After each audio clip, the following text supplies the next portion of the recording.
did gain weight. I can tell my shirts fit differently. Mm-hmm. You like that? I do. I did get a little fat, though. It's okay. It's okay. I can still see my dick. All right. Good morning, everybody. Welcome to the fucking show. Everybody loved the first one so far. This is going to be even more fucked up, I think. I think so. It'll be good times. I love it. This is a fucking hell of a time. I am loving life. I'm enjoying myself. And I hope all you are too. Like I said, the best part about this is the good shit. Getting everybody to feel alive, getting everybody to be excited about their own day, their lives, their family, their job, their aspirations in life. And just don't get no better. Life is so wonderful if you make it. Like my routine, I am a morning person. I love the mornings. I don't know if that's the one thing that rubbed off on my dad, from my dad to me, but I will wake up and just be like, here we go, I'm alive. I got to make myself have a good morning. Like I have to put myself into it right when I get up. Like I don't wake up like spring in my step. No. I have to like get to my to-do list or my task list like immediately. Yeah, but you have a routine. Yeah, I do have a routine. Yeah. And that's a big thing that a lot of people don't have, or people that are lacking structure, or where they want to go in life is their routine. Like for me, fucking morning routine's everything. I love a morning routine. I have a vision. I had a vision in my head that I wanted to do so I would feel good, be excited, be happy, and be excited to fuck shit up. That is a big thing that everybody hears me say. Like every morning, I'm waking up, I'm kicking the day right in the dick. I'm here to fuck shit up, dude. Like that's the whole thing of the demo crew that we have. Like that's what we're here to fuck shit up. Everybody. So I created an environment for me in the morning to fuck shit up. My morning routine. And you see a ton of stuff about successful people and what they do in the morning. Like every successful person has a morning routine. And I do think that's true. But before everybody starts jamming their fucking routine down everybody's throat and saying, you got to do this if you want to be successful, and you got to do this if you want to be successful. Bro, define success for me before you get into that. Like, what is success to people? Is it money? Is it happiness? Is it emotional control? What is success to you? And then you can build from there. Like me, my morning routine, I fucking love cardio and coffee. I fucking love it. Maybe some sex. I don't know. Add it in there. Do some cardio, have some coffee, maybe some sex, eggs, toast.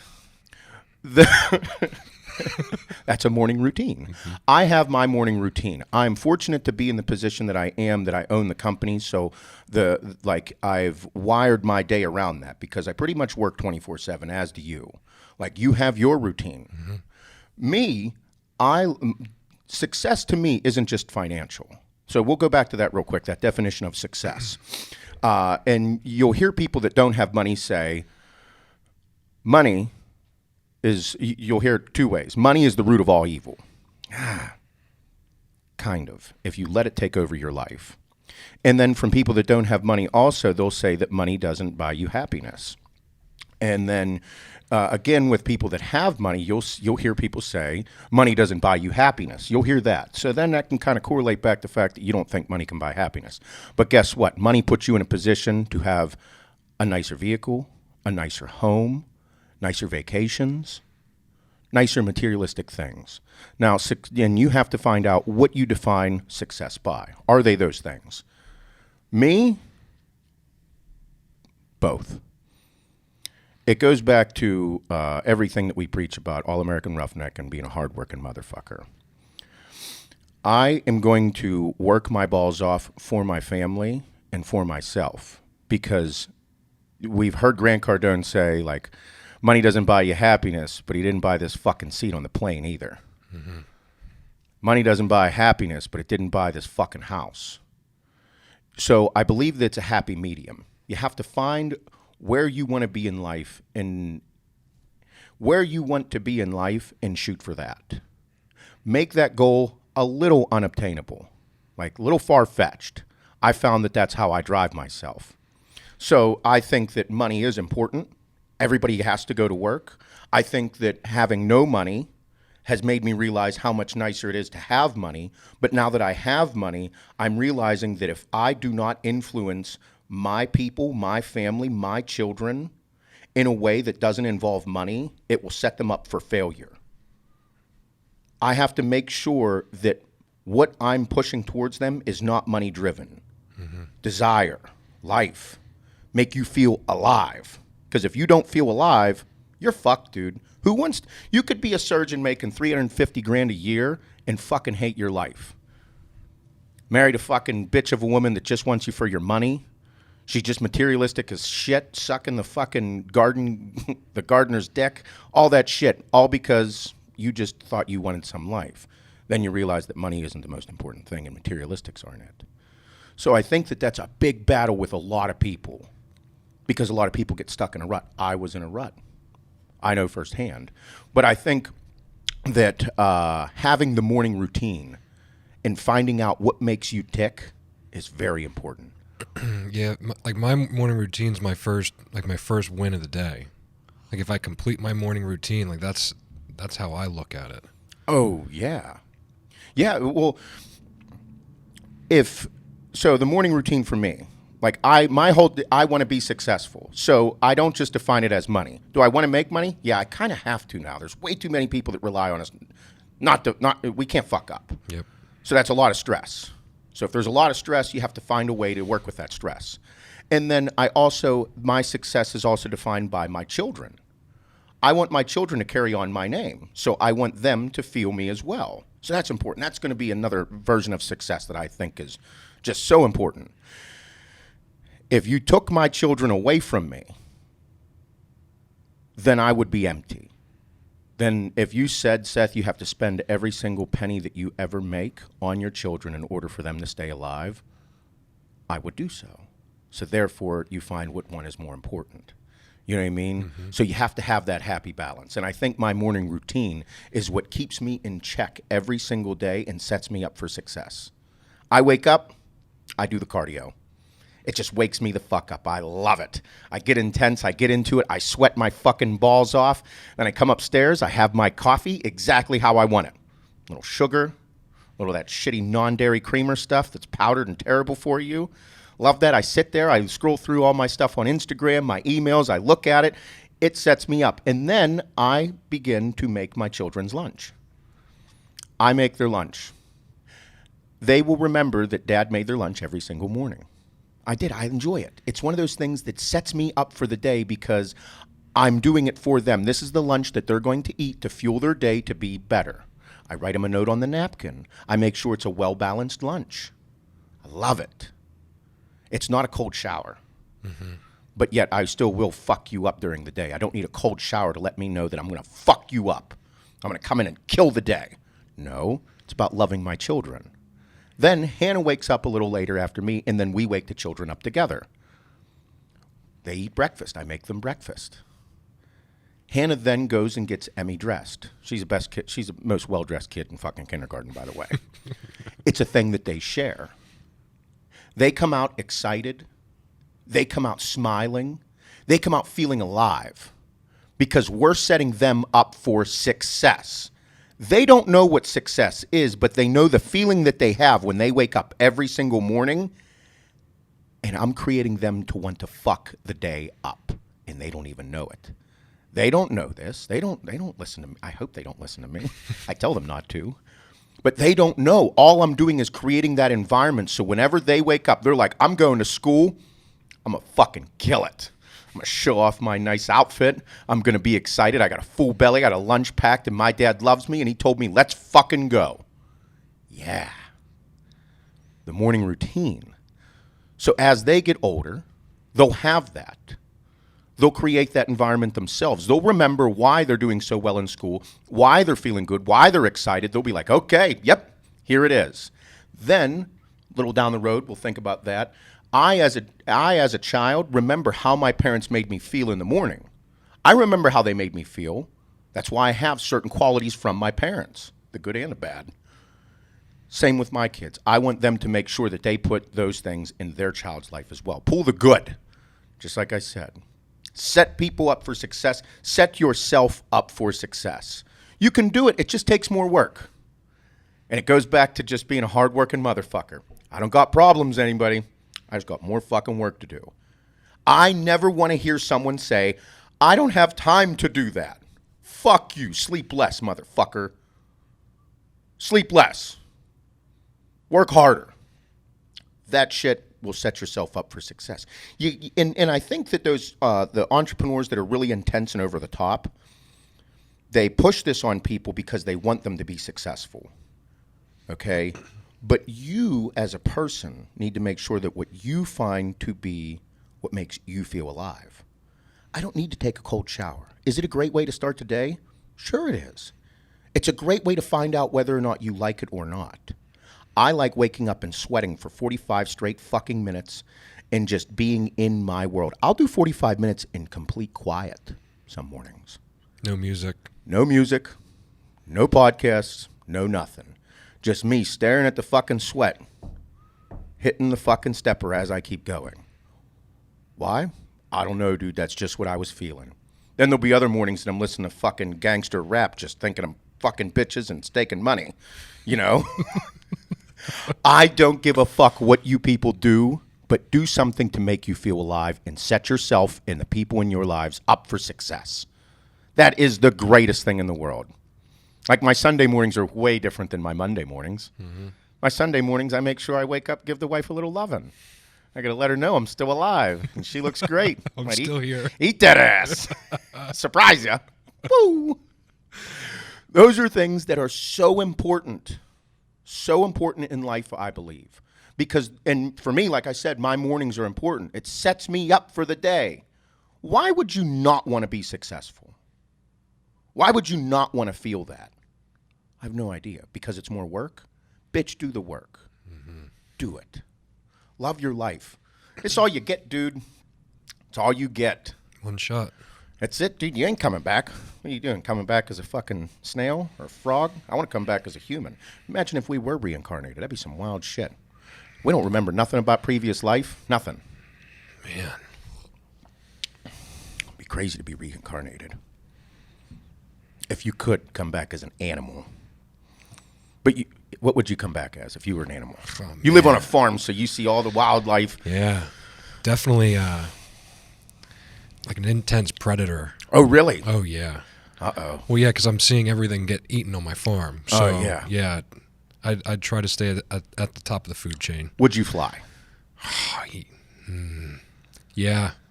I wasn't taking that into consideration out of the gate. No? But yes. I'd have to be, I'd want to fly. I just want to fly, period. Could see so much. Mm-hmm. Great eyes. Swoop down, grab shit, take it somewhere else and pick it the fuck apart. Like a vulture. No, vultures just come and they're just fucking... Vultures are nasty. They're ugly as shit. Bro, I got them up at the farm. Mm-hmm. There's like 20 of them on the back barn roof. Like springtime, summertime, in the morning, be out there like drying their wings out. Like 20 from the morning dew. Yeah. Get the fuck out of here. Bro, these things sit like 3.5 foot high. So when you see like 20 of them, you're like, fuck, dude. Where do they go during the day? They like leave? Yeah, they perch up in this, like one of the tallest trees on the property. They'll stay up there, hang out. But the top of the metal roofs like dry out. Bro. Yeah. It's crazy. Yeah, we didn't even know what they were. The one day we heard the talons against like metal. The clanking. And Kim's like, what the fuck is that? Who's here? And I looked out because like, you know how like you hear someone come down your driveway, you just know someone's at your house. Mm-hmm. And look, these fucking 20 huge birds on the back the back barn. Made me shit my pants a little bit. Vultures, yeah. Yeah. If I come back as an animal, I don't know if I'd be... I like having... you know me, I'm so indecisive with anything. Oh. I kind of want to be in the ocean. Really? Yeah, because I'm terrified of the ocean. Oh, okay. I'd like that to be my domain. Like I live there, motherfucker. I could see that. But I don't want to be something that gets eaten. No. So you're going to be like a shark. But pretty much everything gets eaten in the ocean. We know more about space than we do the ocean. Ocean's terrifying. Yeah, it is. Terrifying. I like the water, though. I don't. Fuck that place. You can't see in it. And plus, you're just meat. Let me rephrase that. I like water that I can see through. Like I can see the bottom. Bro. Yeah. Like not New Jersey Beach. No, Sorry. It just terrifies me to begin with. Everything about it's scary. So, like, will you go out in the ocean or no? Like, yes and no. Like feet off the ground. So when we went to when we went to Jamaica, like we went out in there because you can see the bottom and all that, and like you can see fish swimming around you and shit. Like it's right there, dude. You see it all. But then in like Ocean City, like I'll warm up to it and I'll go out there. Outer Banks, I'll warm up. But I haven't been there in a couple years. There's been some shark attacks. So bro, that is like one of my biggest fears is getting bitten or eaten by a shark. Biggest fear. If that shit happened, I'd fucking melt. Could you imagine if I lost a calf? Oh my God. Nothing would look the same ever again. Nope. Cardio calf. Oh, cardio calf. Oh my God, I'd die. No. Yeah, it'd be a rough one. And then just the fucking the sheer terrifying moment of getting bit or eaten by another living thing. I'm cool if like I don't like nothing touches me. Like if I step on something in the ocean, I'm out of there. Yeah, bro. Like I don't care if it's a crab. It was like that big. Yep. No. I'm out of here. Nope. I don't belong in the ocean. That's why I want to come back as an animal in the ocean. Shark, bull shark, hammerhead, maybe great white, something that's terrifying. But then I'd probably come back as like a fucking bass. My days are fucking numbered. I'm gonna get eaten by some hick in fucking Arkansas. This hick's gonna catch me 12 times in the same day. We'll be part of the fish fry on Friday night. Mm-hmm. Good shit. Oh, man. Nope, but that's it, man. I think it's important to have a morning routine. I think that's such an important part for people to have. I love the mornings. Cardio, coffee, a little bit of sex here and there.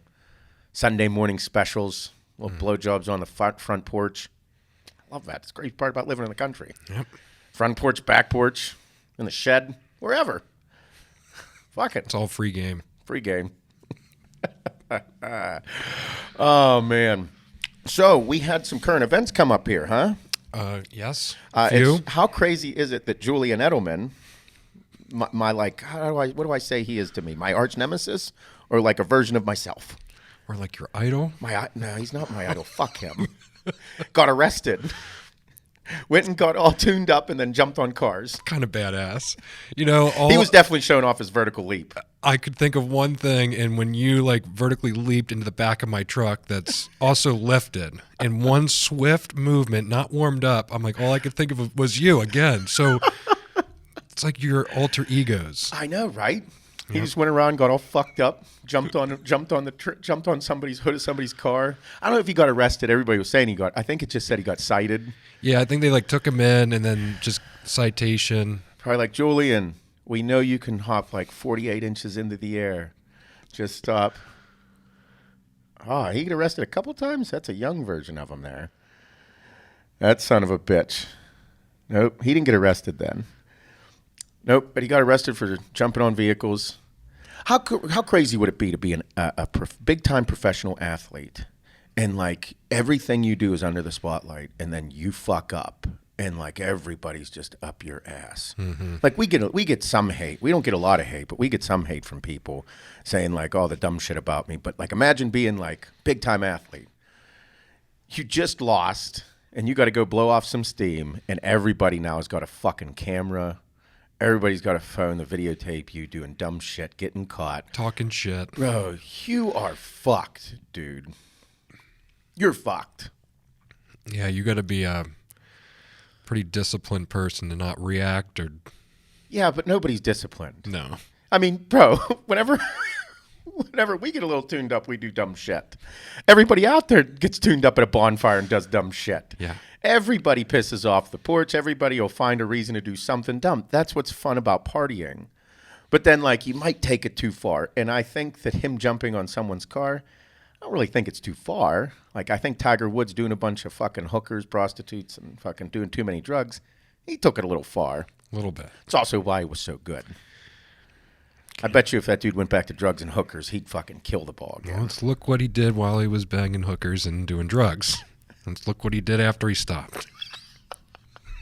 Little insignificant now. I don't know. He's on the upswing or the backswing. or maybe he's back to doing hookers and drugs again. I don't know. Maybe. You remember whenever that dude was on top of his game? Bro, it was wild to watch. A black guy made golf phenomenal.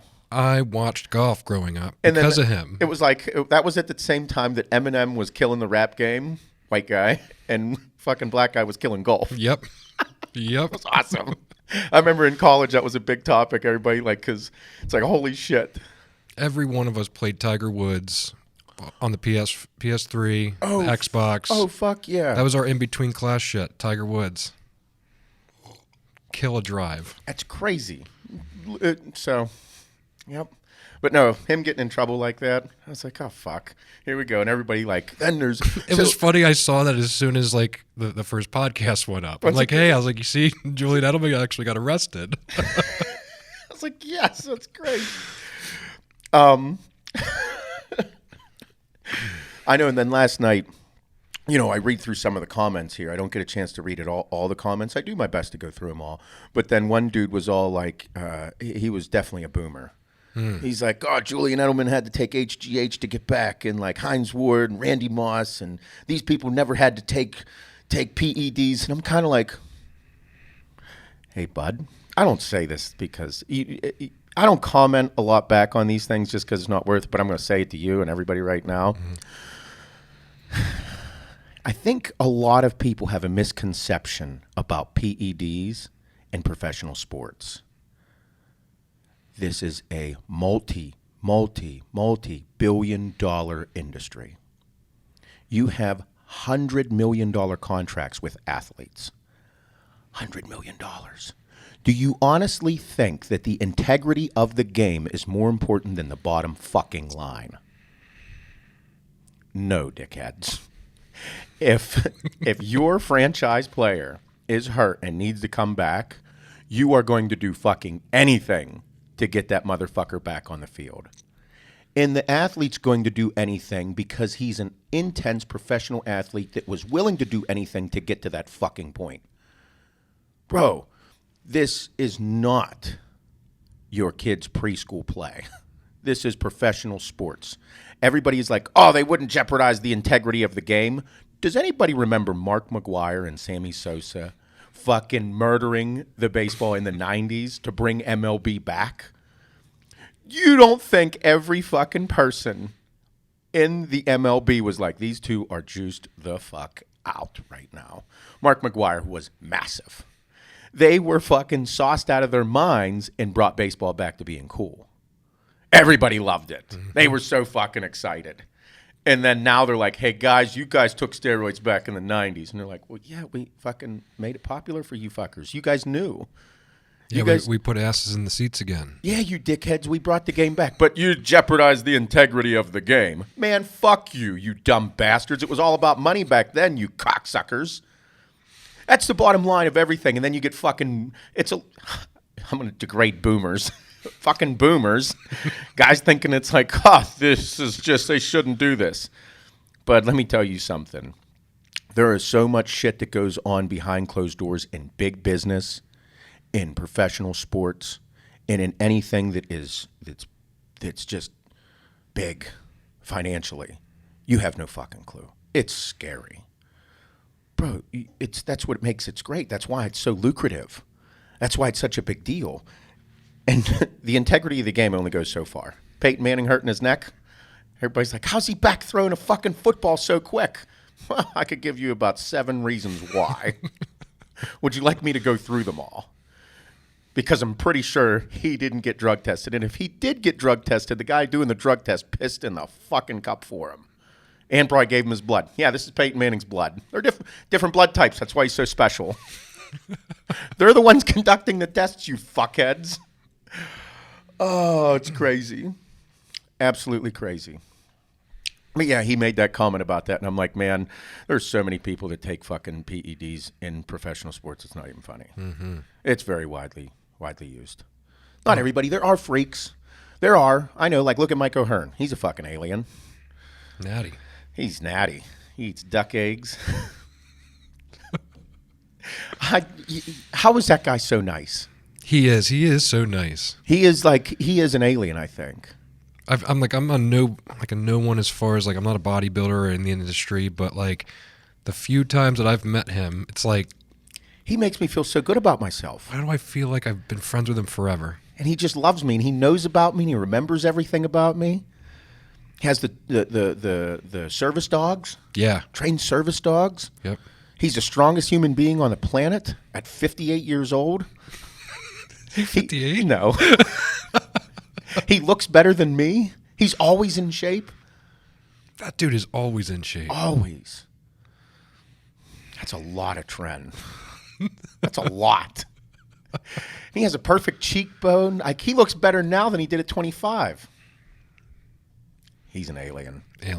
Alien. If you came out and like all of a sudden somehow we found out that Mike O'Hearn was an alien, and they were like, oh, Mike O'Hearn's like from Men in Black or something like in this fictitious thought I have. Mike O'Hearn is an alien. I'd be like, yeah. Yeah. I believe it. Nicest person in the world, strong as an ox, squats 500 pounds on the regular in jeans.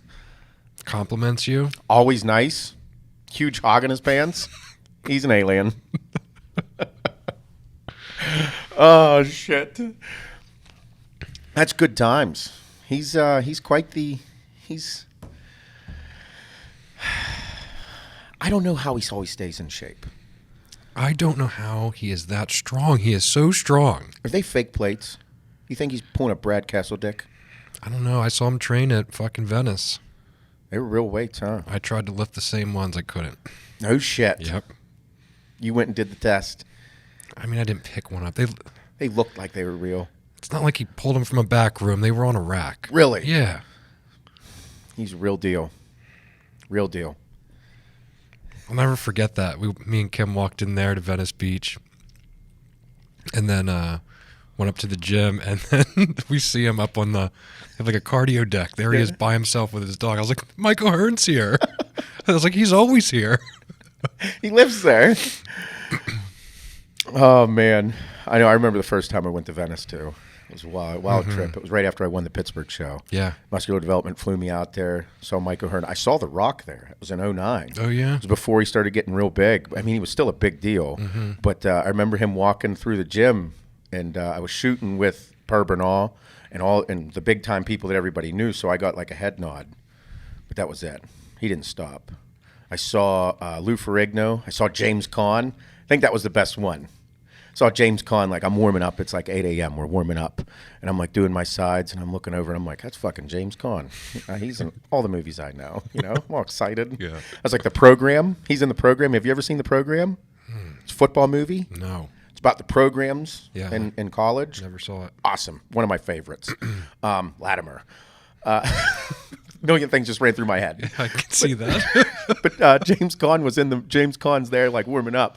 And I'm like, looking over, I'm like, it's pretty fucking cool, you know? And I'm like, I was like, James Caan. And he's like, how you doing? You doing a photo shoot with the guys today? I'm like, yeah. He says, I see him shooting all the time. You're going to have a great time. You're just going to be here for like 8 hours. And I'm like, I'm cool with it. I get to see you, all this. And he's like, cool. He's like, did you just win a show? I was like, yeah. And he says, great, da-da-da. So then I kept warming up. And then he was talking to the helpers in Per. And after they were done, I went over, shook his hand. I was like, really nice to meet you, James. And he's like, call me Jimmy. I was like, nice. I was like, nice to meet you, James. And he's like, call me Jimmy. Coolest part. Isn't it funny how, like, when you see someone, like someone famous or someone, like, you know, like that, like, you question, like, that's your name? Like, Seth Feroce? Yeah. It's like, yeah. Like, you know it was me. But that's everyone's first reaction to seeing, like, that starstruck moment. Oh, yeah. And so those are the types of things that you remember how I always say, I pull the good from anything. Mm-hmm. I want to pull the good. So meeting this dude, this is a big-time fucking actor. Whether you like him or not, he's awesome.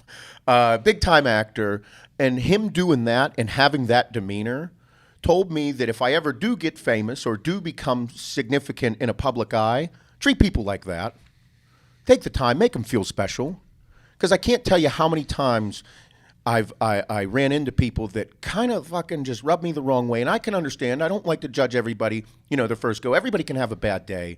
But the people that just fucking kill it whenever they're in the public eye and they're enjoying themselves and you can see the energy, bro, fuck yeah. pull that good shit from people. Yeah. And I always said that. The other guy was Gunter Skrillkamp. I think that's how you say his last name. German dude from back in the day in bodybuilding. He competed with Ronnie and Jay in the early 2000s, mid 2000s. I think 05. He had a great year. But anyway, we were at I was at the Mr. Pittsburgh show, and that's where everybody comes in. And I'm just a kid walking around all excited. I think it was like probably 03. And everybody's there, and most bodybuilders are pretty toned down. You know, they're just, pretty monotone. Nobody goes over the top. Gunter came in, and the dude's 6'2", so he's a monster of a bodybuilder, like a tallest bodybuilder. And he's there, and he has on this crazy tight shirt, and he's just some giant German dude. And all of a sudden, like, people were getting pictures with him. He just starts grabbing kids, like the little kids, and picking them up and holding them up in the air. And getting pictures, like his parents were like, "Oh, can you get a picture with my son or get a picture?" So he just starts picking people up, like little kids. He picked them up by the backs of their shirts or jackets, picked them up. He grabbed kids by their hands, picked them up. He grabbed one kid by the hand, then grabbed them by the leg, flipped them over, and was holding them up in the air like this, taking pictures, smiling. I'm like, this fucking guy's great. Mm-hmm. He made it so fun. Yeah, that's Gunter. He made it fun. Yeah, he's tall. Oh, yeah, he was a big fuck. Oh, man. Yeah, he's a big dude. Yeah, he had a great look to him, unique. He was in a couple movies. I think he was in Beer Fest. Is that what that movie's called? Oh, yeah, he is in that. Yeah, I think that's what it is. Yeah, he was in that. Yeah, there it is. But no, I remember, and those are the impressions that I had about, taking the good from that. Because I was like, oh, if I ever get in that position, that's what I want to do. That's what I want to be. Mm-hmm. I want to make sure people enjoy and have an experience. I think that's why I say fucked up shit, let it all roll out, have a good time. It's like working back in the wood shop. I remember being young, 13, 14 years old, working in my dad's wood shop. So my dad owns a cabinet company. He's owned it for like 42 fucking years. My dad is the hardworking motherfucker. He's 61. He'll be 62 here shortly. He still fucking outworks me. He'll just do it on purpose to tell me. I'll get him some days, but that son of a bitch still loves to just let me know he's getting to work and let me know when he's leaving work. He'll call me. Just doing some paperwork. Yep, just finishing up. I'm like, what time? And I look at the clock. I'm like, 7:30. I was like, fuck you, Dad. Yeah. You dick. No, you're not. I know you've been sitting there for 2 hours doing nothing. But no. So my dad is just, he is the hardworking motherfucker. Got a lot of my hardworking traits from him. But growing up in the wood shop, it was a man's world. So everybody wants to know where I got this foul mouth and just let swear words fly and let all these crazy, just screwed up emotions come out. I worked in a wood shop with grown men. And if anybody's ever worked with these guys, they're not highly intelligent from a book standpoint. They are carpenters, they're mechanics, they're people that know how to work with their hands, but they have trouble spelling the. And that's okay. You don't need to spell the to make money. I'm fucking terrible at some things. I can't write a full sentence without a fucking grammatical error to save my life. I'm horrible at it. Doesn't mean I can't make money. So, growing up in a wood shop, I remember like I'd go there. It'd be like Monday morning, 14 years old, and I'd be on a job with a guy that I went to jobs with a lot. I won't say names just so we keep it under wraps. His name might have been Mike. And he'd be like, so we'd be working, and he'd be like, did you get any pussy this weekend? I'm 14. He knows I didn't get no pussy. So, and I'm like, it's like, no. He's like, did you get a hand job? I'm like, no, I don't have a girlfriend. He's like, doesn't mean you can't get something. And I'm like, man, I'm 14, I'm like thinking about it. Like I'm just like learning about all these things. I just found out how a vagina like is something cool, and it makes me horny. So he's saying this, and he'd be like, and then he'd start giving me woman advice. Like, whenever you're getting ready to have sex with a woman, you got to make sure you spit on your dick before you stick it in. And I'm like, what? He's like, yeah, you got to lube it up a little bit before you jam it in there. He's saying all this fucked up shit to me like this. And I'm like, bro, is this really how this works? I had no idea. I'm not going to spit on my dick. That's weird. I'm 14, dude. No, and he is just feeding this shit to me. And it's like nothing is the right thing. Nothing is actually how it works. He's just doing it to fuck with me. So it was a constant thing in the wood shop, and they would just bust my balls, and it was so vulgar and obscene. And like I started learning that they were completely wrong. I didn't spit on my dick, guys. No, I didn't do that. But working in that environment, I got that, and it was so fun because it was my experience, and I look back upon it, I'm like, they were looking out for me in their own way. They were making sure that I was part of the crew because as a young guy, that's where I learned to work. That's all I did. I'd show up with my dad at 7 o'clock. I wouldn't leave until 5. My mom would come pick me up. I was working 10-hour days as a 14, 15, 16-year-old kid every day in the summertime. So I became part of the guys. Like, grown men work that long. And here I am, this fucking teenage kid doing this. And it'd come Friday at like 3:30 because we'd start at 6. It's Friday, 3:30. Everybody's finishing up, like just, making sure everything's squared up. Everybody go into the fridge and get a beer. There's a buck of beer. Somebody buy a case, somebody a buck of beer. Well, all of a sudden, like, I'm 16 years old, and they're handing me beers. Like, got your beer. And I'm like, okay, fuck it. And it's like I was doing that because I was part of the crew. Was it wrong and illegal? Yeah. But I didn't really give a fuck. It built me into who I am, and I became part of the crew. I worked with them side by side, and I built relationships with them, and they taught me how to be this person, this hardworking motherfucker, because that's what they were. Every day just hustling. So whenever we get, like, Matt at the warehouse, I don't feed Matt beer, but I do fuck with that kid to no end. Yeah. First thing I ask him every day, did you get any pussy? After I go and talk to this kid, I get in my truck and I'm like, I'm doing exactly what I should not be doing, but it's awesome. And he just looks at me and he's like, I'm like, the same thing you did. Yeah. Oh, pussy. Oh, that's the good shit, man. That kid loves coming, and that kid busts his ass at the warehouse every day. He gets around good people, and that's the most important thing. Yeah, he's a good kid. Good kid. I love that shit. I can't wait till he does tell me, yeah.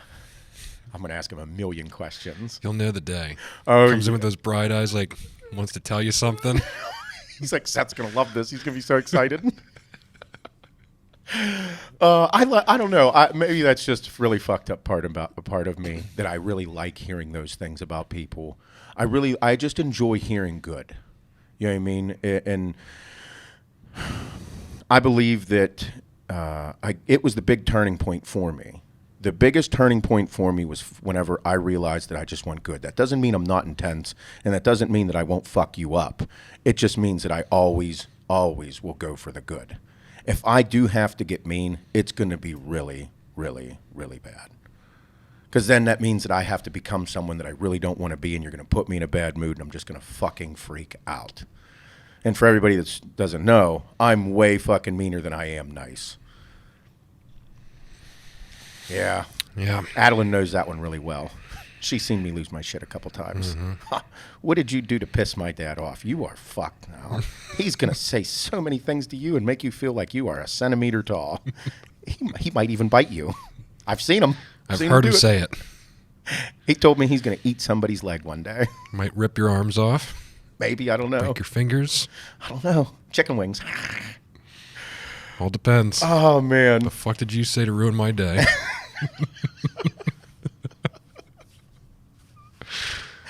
It was like Shane earlier. Shane earlier was like, as long as I don't get the look today, I'm good. Like in the beginning. Like in the beginning whenever he first started working here. And he's like, no, I don't want to ever go back there. Oh, man. Nope. Julian Edelman got arrested. How about the LSU and Clemson, Joe Burrows smoking a cigar in the locker room after the game was over? He fucks. That dude gets down. The look on his face. He is doing a very good job of being not cocky, but very, very confident. Mm-hmm. Like, bro, very confident. I love it. Makes me feel good. I'm excited for him. Like, he knew he was going to win that fucking game. Mm-hmm. Like, he's been dreaming of it. He's been seeing it. The vision has been there. He has been thinking and training for that moment his entire fucking life. How incredible is that? To be that young, making those kind of decisions on the field, and dude, just his whole confidence level. Like, you don't, that is everybody, that is not a normal trait. Mm-mm. Like me, like I get excited for athletes and I get excited about stuff, but when you see something like that, it's special. Like, Tom Brady's special because he is able to control everything in a game. He just demands respect. He demands things because he's so confident in himself. Same with Peyton Manning. That's how he was. It was just so confident. And whenever they do fuck up, like, people lose it. But to have that and to be able to do those things is absolutely incredible. Like, that kid had some shit. He's got the shit, dude. I really hope he does well in the NFL. Mm-hmm. I just hope he doesn't turn into Antonio Brown and fucking fall off the deep end. And man, that was a little intense yesterday. That poor fucking soul. Anybody watch his fucking IG Live from Monday or whatever? It was ugly. What are you doing? All you got to do is catch a football. That's all you got to do, dude. Just go catch a football and you'll make tens of millions, if not hundreds of millions of dollars. Possibly break records, make a ton of fucking money. The most talented NFL athlete. Mm-hmm.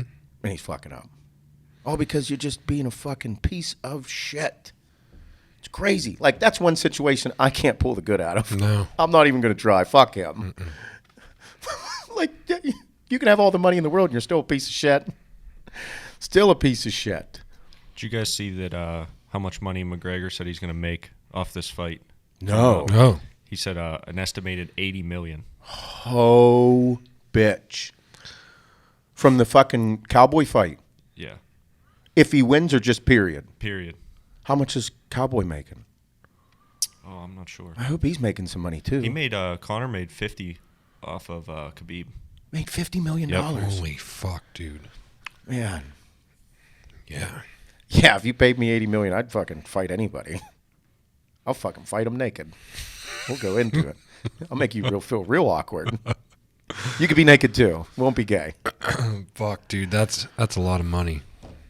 Bro, killing it. I'll be damned. That's this weekend? Saturday or next Saturday? This Saturday. That's this Saturday. Motherfucker. Oh. I'll be in Erie for the gymnastics meet. Take your laptop. Nope, I'm going to put it on my phone. There you go. I don't know. We don't have any meets on Saturday, but we have them Friday, Sunday, Monday. Oh, It's okay. a huge meet. Might be able to find a spot Saturday night. I'll probably just take my laptop or my phone, be in the hotel, hang out. Yeah. But no, the Joe Burrow thing, man, I'm a huge fan of Joe Burrows. Savage. You know, this person posted this in the Axe and Sledge group. They posted this in there, and it says, there's a meme here, and it says, there's a powerful driving force inside of every human being that once unleashed can make any vision, dream, or desire a reality. That is some heavy shit. I'll read it again here. There is a powerful driving force inside of every human being that once unleashed can make any vision, dream, or desire a reality. That is real shit. That's real shit. It is real. Because I do believe, my personal views, I believe that everybody on this earth was put here for a purpose. Everyone. Everyone was put here for a reason. And it's our job as human beings to find out what that purpose is and ride the ever-loving fuck out of it. Like, that's the biggest part about being here. And life's question is why am I here? What is my purpose? What am I doing here? And like this says, there's a driving force inside of every human being that once unleashed, any vision, dream, or desire can be a reality. Once you find it and find out how strong of a person you actually can be, you will become something unstoppable. This is how the hardworking motherfucker came to life. And this is why I say that don't be good at one thing. Don't be one-dimensional. Don't fucking bitch, moan, and complain. Don't be one-dimensional. Be good at anything you put your hands on. You will become something that people will just be drawn to. Whenever it's time to go to the gym and be the best motherfucker you can be. When it's time to go to work, go be the best fucking employee, employer, business owner that you can be so that people just gravitate towards you. You'll be promoted, you'll be appreciated, you'll be loved, you'll be paid. When you go home to give your life when you go home to your wife, give her sweet loving, give her attention, rub her, love her, show her your compassion and care for her. Same with your kids. When you're with your kids, put your fucking phone down. Go pay attention to your kids and be a dad or a mom. Go be that person. You'll become alive. Your kids will be incredibly mesmerized by you because they love you. You will become something that is magnetic. People will just want to be around you. That's what this is. Everyone has it inside of them. Everyone has a reason to be on this earth. The people that believe that they're not here for a reason, those people are the ones that suffer. Everybody listening, you're here for a reason. Your job is to find it. Your job is to try everything. Go do things that you never thought you could do. If you fail, that doesn't mean you give up. Go be a hardworking motherfucker at everything. What are you going to do? Sit on Instagram the whole time and scroll through? Just keep scrolling through everybody's shit? Scrolling through everybody's life and not living? Go live. Go find out what makes your kid tick. Go find out what your wife or husband likes. Go find out more about the people that make you better in your life. You might find out that you are capable of something that you never dreamt you were, and you'll change people's lives. And I'm not talking about changing lives all over the fucking globe. I'm talking about the people that are immediately around you. They'll gravitate. You'll become something that you never thought you could be. That's what this is. I had dreams and aspirations in my life when I was young that weren't what I have right now, and because I didn't know this is what I wanted in life. I didn't know. Life is insane. I knew I wanted to be a pro bodybuilder. I knew that. I was going to be that. I did become that. I didn't stop until I got it. I didn't know what would happen whenever I became a pro bodybuilder and how hard it would be. I didn't know that at one day I'd own supplement companies or an apparel brand or a gymnastics facility. Whenever I was young, I never dreamt that I would have 2 kids, 2 little girls. I didn't think that. I thought I'd be single forever, travel the world competing. I didn't think that. Everybody that said my life would be over whenever I was having a kid, my dreams were done, I said, fuck you. This is what people need to search for in life. This is the good shit. Everyone has something special inside them. This is one thing that I believe that human beings are the one things that we're not defined whenever we come out of the womb. We're not. We have no clue what we're here to do. That's the biggest problem with many people in life is, what is your purpose? Why am I here? What am I supposed to do? Because whenever we look at this table, Bob, this table is here to put things on. It's a table. Same thing with a chair. We know what every chair looks like. We know what every chair is for. Those are inanimate objects, but that's what they're there for. Human beings, we don't have a set reason to be here. Some animals are food. Some people don't think animals are food. Everything here on this planet is here for a reason. And we, as human beings, question, why are we here? What's the purpose of you being here? No one knows. My mom, all she did was take care of kids. She had 5 kids. 1 was a stillborn. I was supposed to have an older brother. When Amanda, Nicholas, Whitney, Seth, Jake. Nicholas was a stillborn. He was supposed to be the oldest son. My mom carried a baby for 9 months. During the pregnancy, lost the baby. Baby died. You don't think that fucks with somebody? My parents didn't talk about it a whole lot. My mom dedicated her entire life to having children and building us. Family. Very important to her. My dad dedicated his life to work, to build business, and have money for the family. Everybody's American dream. He's a small business owner that hustled his fucking balls off. That dude lives cheap as shit. He still has his fucking communion money. But he just works for his family. I might have worked my balls off, and that son of a bitch might have been mean as fuck to me growing up. Drove me into the ground, but we had wonderful holidays. We had great vacations, and we were always taken care of. My mom loved us, and my dad taught me how to work. If my mom's only purpose in life was to raise children for this planet and have influence upon people, what type of fucking asshole am I if I take that for granted? So if her whole purpose of life was for me to become the person that I am now, I'm going to do it to my fullest fucking potential. So I do believe that everybody here has a purpose. And whenever I read a meme like that, I love that somebody posted that. There is a powerful driving force inside of every human being that once unleashed can make any vision, dream, or desire a reality. That means that your dreams, your visions can become a reality. That is real. You just have to work for it, motherfucker. Because there are people in all walks of life that have stories and have incredible things to talk about.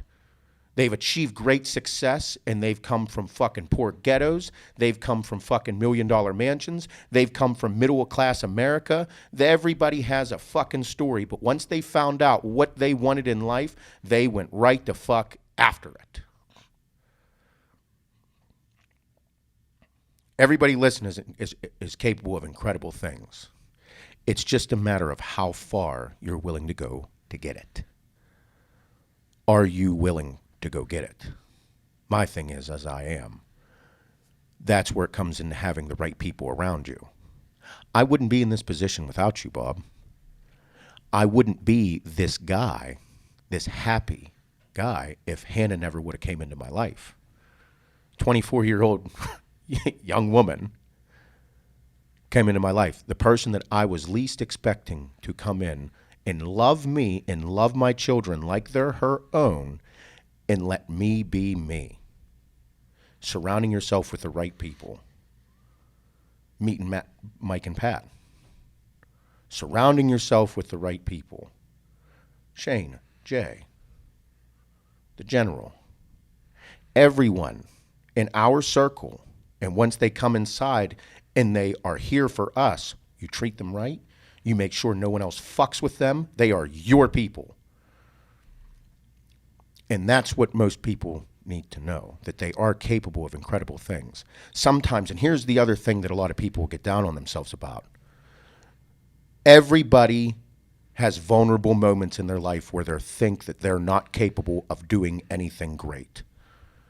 Just because you aren't on a fucking worldly stage doesn't mean you can't do anything great. Look at my mom. Took care of 4 fucking kids her entire life. That's all she did. It's my job to make sure that I don't take that for granted. She dedicated her life to me. I'm going to live it to the fullest and make sure everyone fucking feels me. Your vulnerable moments in life, my vulnerable moments are whenever I decided to become this person.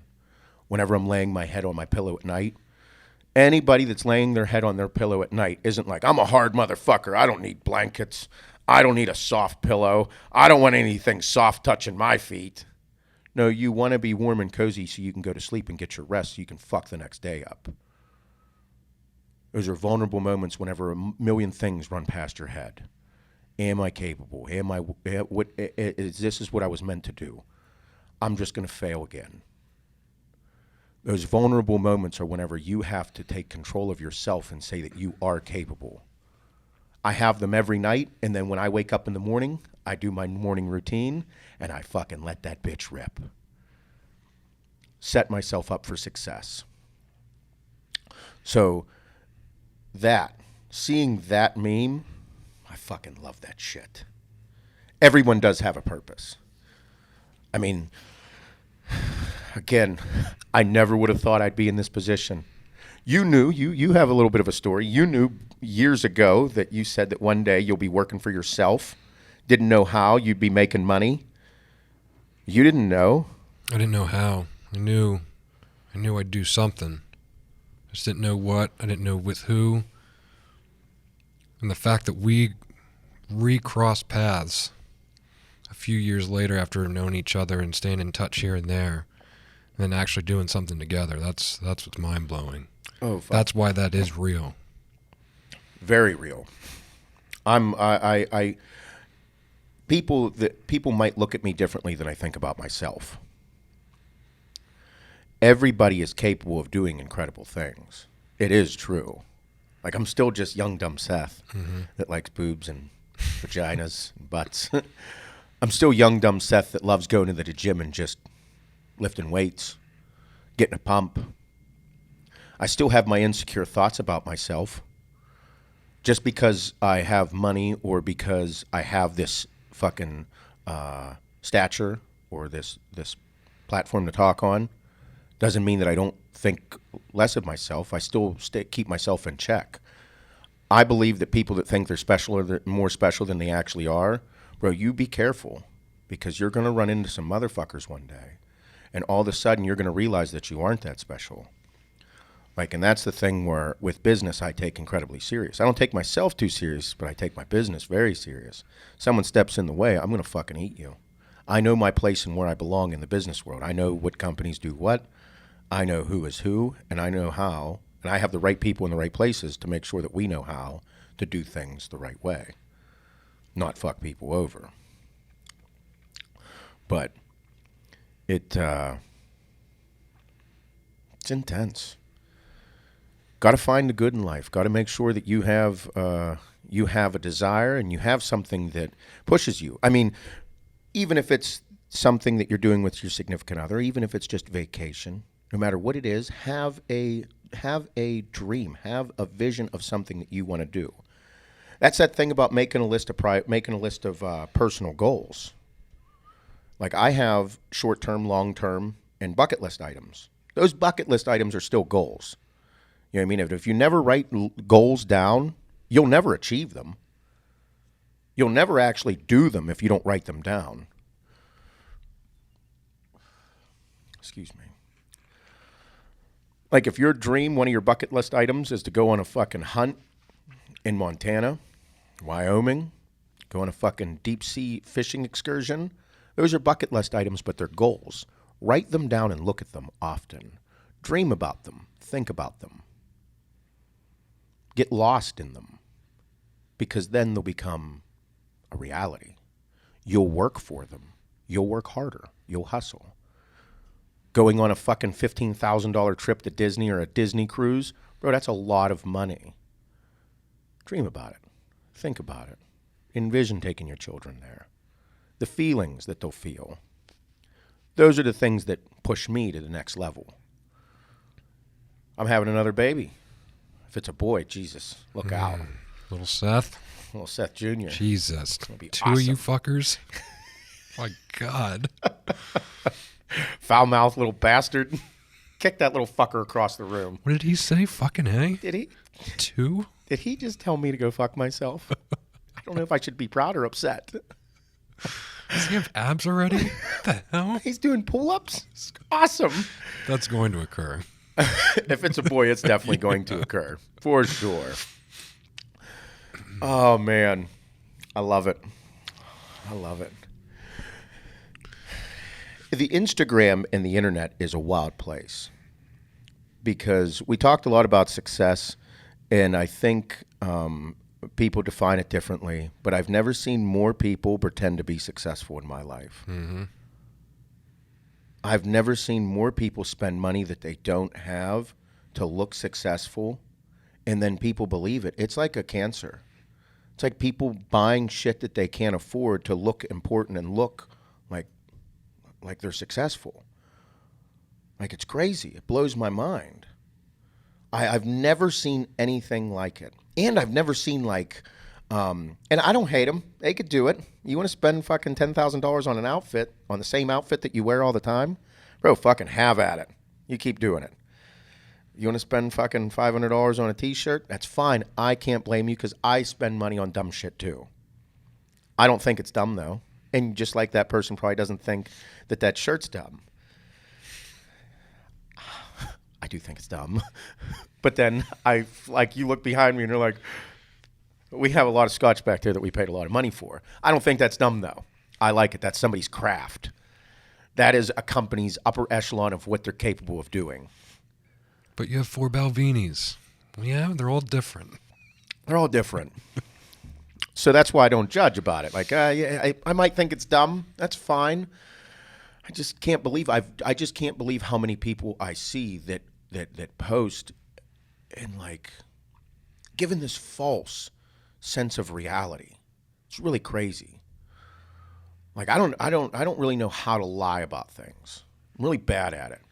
Because like I'll just tell you the truth, and if you don't like me for the truth, then fuck you. Leave. I don't have any business with you. Why do I want to hang out with you? That's like, oh man, I'm going to say something fucked up. Here we go. It's like everybody on Instagram liking each other, like all the famous people liking each other just because they're famous. Like other famous people should like other famous people. Bro, why the fuck would I like you if you don't have the same morals as me?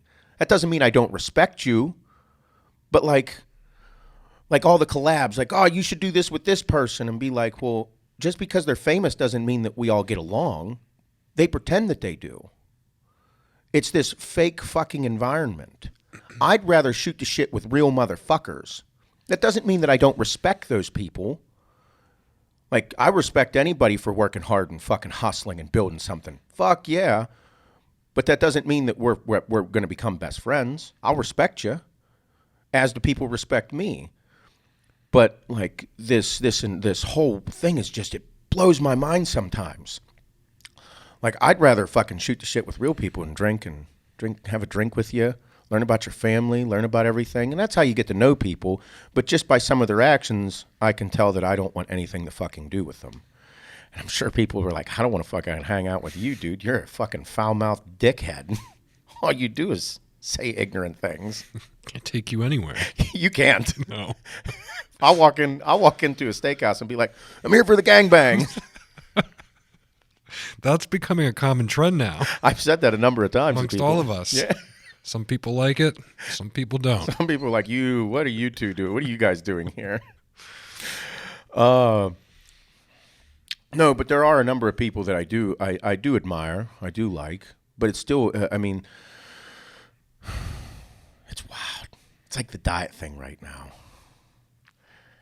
The diet thing is blowing my mind. It's out of control. There's half a dozen different views on what's right, what's wrong. Keto.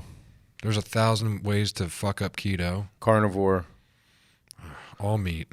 Vegans. Fucking vegans. There's a diet for everything. And I mean, I did try the keto thing. I was curious about it. Mm-hmm. And I have my chicken and rice. But like, I can't believe the amount of fucking people on YouTube that do reviews on other people. It's like the gossip world. All they want to do is talk about other people. Like in a negative way. I'll talk about people, but I want to talk about the good shit and you and being excited about life and what you're good at and what makes you tick. But like the shit that I see about people just degrading other people for their views on their diet. I don't care if somebody's talking some fucking bullshit, bro, that's fine. Go talk bullshit. Just, I don't want to fucking, if you bring it up to me, I'm going to tell you to shut the fuck up. Like I'll just pretend you don't exist. But like there's so much of it on YouTube, and I scroll through, I love watching YouTube, and I see so much of it, and people talking about how, and then the Game Changers is what set it off and made everything really public, like, fuck, dude, vegans. Great, go be a vegan, but don't tell me to fucking only eat it. I know vegetables are fucking healthy. They have vitamins, minerals, they're great, they're good for you. Fiber, great. They're not a great source of protein. And if you keep telling me they are, but I'm gonna pretend that you don't exist. I'm gonna be like, fuck you, leave me alone, you're dumb. That's fine. You can go do it, but don't tell me to do it. Mm-hmm. Carnivore diet. eat all meat. Now, it might work for some people. These diets are made to trial and error, be excited. Like, try some shit in life, dude. Go try it. Try anything once. Do it for 30 days. See how you feel. Might love it. You might love it. And if you love it and it works, great. But if you keep telling people to do it, like even though after they tried it or they screwed up doing it, bro, now you're becoming just fucking annoying. Like the carnivore thing, I could see it, but then I'm like, okay, why am I only eating meat? I feel like it's restricting me. I want to do good shit in life. I love trying new things. I want to go experience it. I don't want to only eat meat so I can tell everybody I only eat meat. And if your gut's great and you're making gains and you're making progress and you are fucking, yeah, man, only eat meat. Fuck yeah, eat that bacon. Eat that fucking 32-ounce ribeye. Fuck yeah, dude. Eat it. Eat some ass. Go in there. Have a good time. Light a candle. Fuck some shit up, dude. Love your life. I like watching it. I pay attention to a lot of people. There's one people on Instagram, the carnivore couple, I think is the name of it. And then Mark Bell's doing it. And then his brother, Chris Bell, they're doing the carnivore diet. Bro, it's great. I just find it like, man, like it's not for me. That doesn't mean that I don't respect it or think it's cool. Just not for me. And then the keto thing. I did keto and the fucking keto police came after me. You can't eat cheese. You can't eat nuts. Excuse me? I can't? You can't eat too many veggies, Seth. There's too many carbohydrates in the vegetables. Jesus Christ, are you fucking annoying? And then everybody's like, well, there's this different version of keto that's called, what was the version of keto called? I don't know. Where you're allowed to eat so many carbohydrates pre-training and this and that.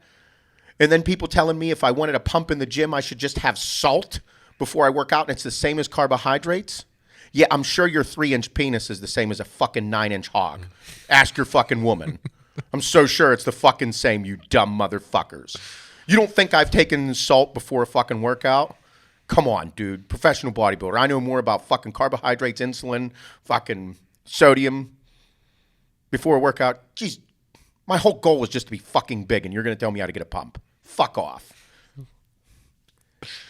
It's great. Keto's wonderful. Do it. But then, like, if you don't like it or it doesn't work, don't fucking do it.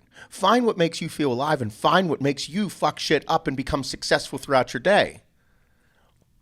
For me, you ready? Go. A well-balanced diet.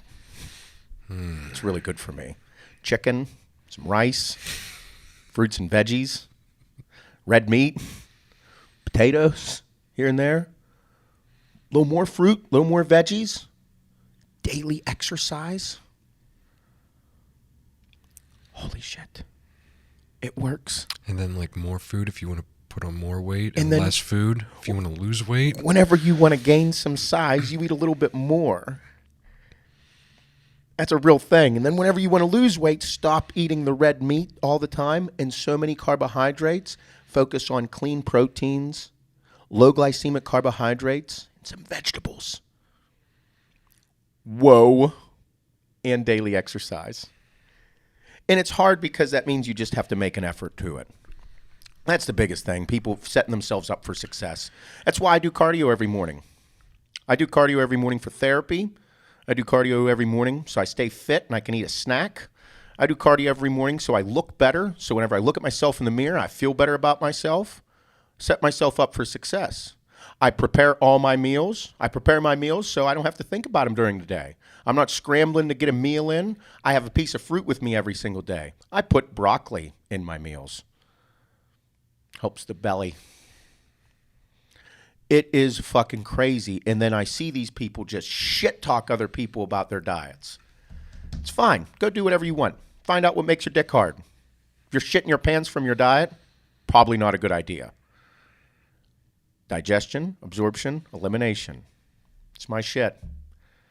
Whenever my fucking elimination's off, something went wrong somewhere. If I'm shitting my pants or I'm constipated, I did something in my diet to make it that way. Really simple shit. And like, I just, this fucking shit gets me rolling. Why are you not enjoying life?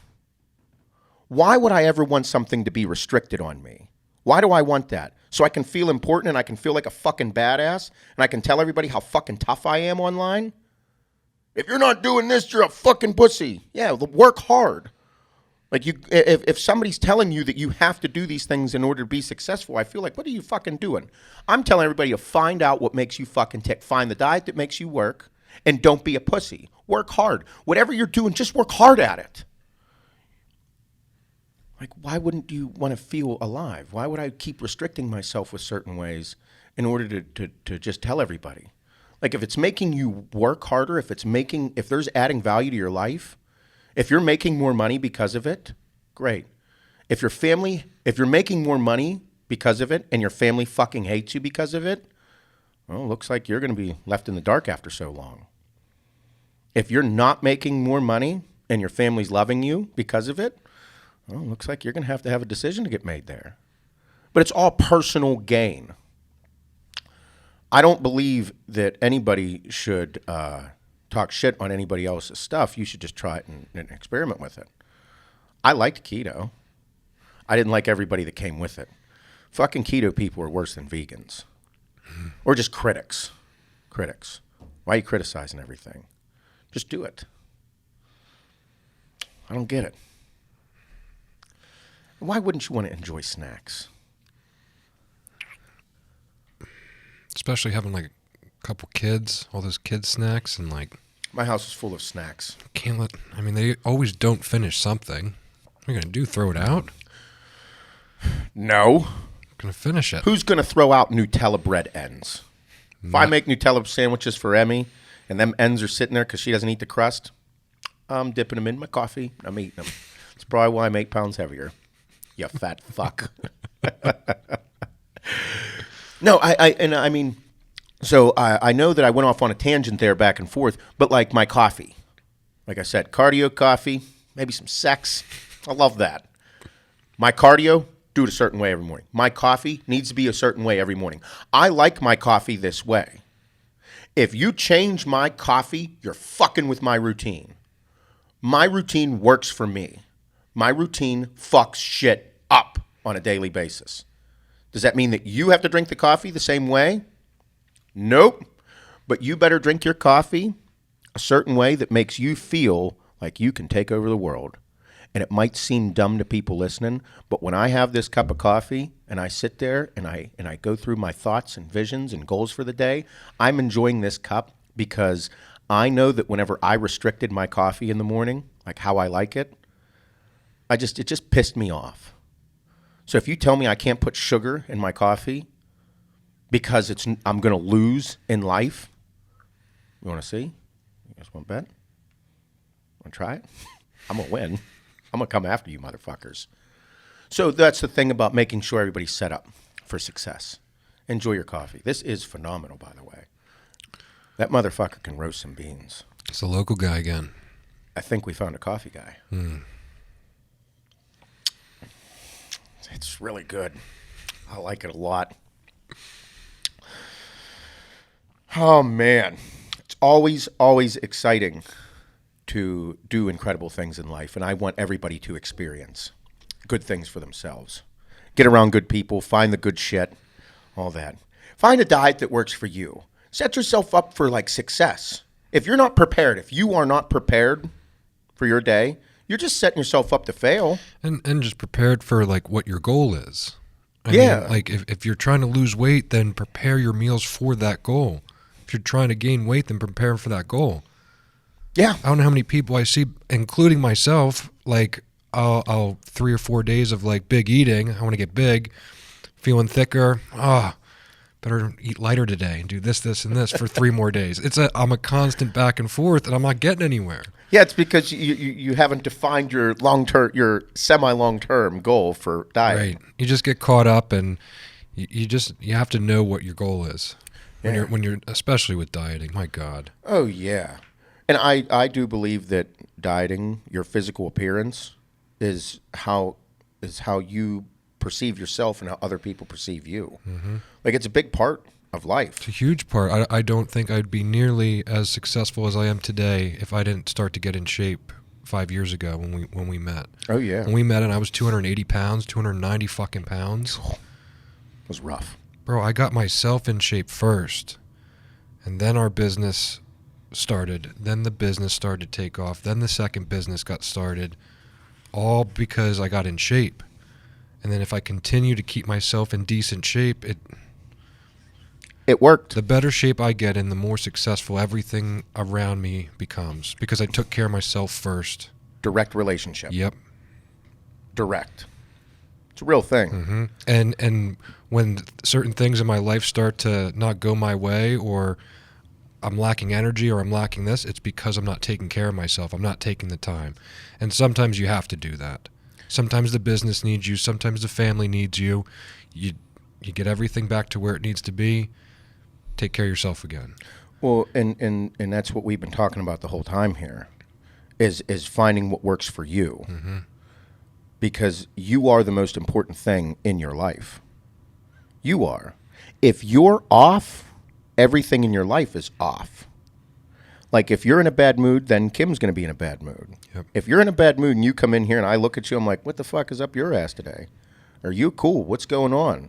Same thing with me. If I'm in a bad mood, my home's going to be a little bit of a shitbox mess. Mm-hmm. And it's okay, but you have to take care of yourself first. It's okay to be selfish sometimes, but that is also why it's so important to have your goals and setting yourself up for success. Like, it's so dumb. Like, this coffee is so important to me.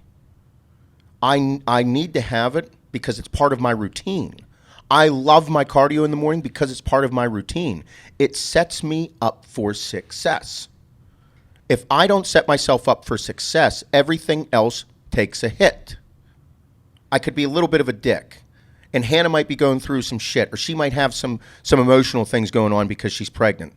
Like, something what I could do could set her into a tailspin, and she coaches 40 fucking girls every single night.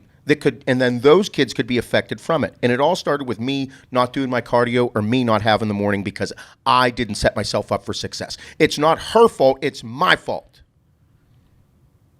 There are so many things that can fucking tailspin out of control just from me not having my shit set up. Same goes for everyone in their life. People that have numerous kids, people that have businesses or are foremans or superintendents or managers. Set yourself up for fucking success. Become a hardworking motherfucker. And enjoy life. Enjoy it. I love snacks. That's part of the things that make me feel good about it all. I love snacks. It's something that's a way to reward myself. I enjoy it all. That's what you should do with life. You should. Enjoy it. It's like Sunday morning special. Sit on the back porch, have some coffee, get a hand job. You tell me any Sunday morning is better than that. I don't think so. Nope. It's like 7th grade again. There is something about a fucking hand job that's just awesome. Just back to the basics. You think it's a nostalgic thing? It is. Like, there's sometimes, can you just stroke it? That's all I really want out of it. I don't really want that. Just touch it. Just give it a touch. Just stroke it. Make me feel cool. And I'll just sit there like, oh, this is so great. This is way better than me doing it. God, remember when I had to do all this work by myself? You mean yesterday? This is way better than yesterday on my own. That's a real thing. Listen, I'll take care of you tomorrow. Just one hand job. Just one handy. I'm going to look at the trees and the birds and drink my coffee and just go to town. It's funny when Kim realized that was a thing. Oh, yeah? Like, wait, you don't just want to bend me over. Well, I love that, okay? It's one of my favorite things to do. Kind of in the mood for a hand job today. They're so great. They're like, it is a nostalgic thing. I'm making it about me today. That's it. I'm sorry. It's all about me. Just pretend like you're really trying to impress me right now, and you're like 16 years old right now, because in my head, I'm 16 again. No matter how old I get in my life, that's a thing. Like Hannah's like, oh, old people are so sweet. They're all this. I'm like, old people still get down, babe. That old guy still wants to touch your tits. Oh, yeah. She's like, you think that they think like that? I'm like, babe, I'm 35 years old. I have not stopped thinking the same way since I was 15. If I see boobs, I'm like, look, boobs. Hey, boobs. Why? I don't know. Look at that butt. It's a butt. Was that the first time you ever seen a butt? Nope, but I'm acting like it. Just perverted little dickhead. First time I saw that one. Yep.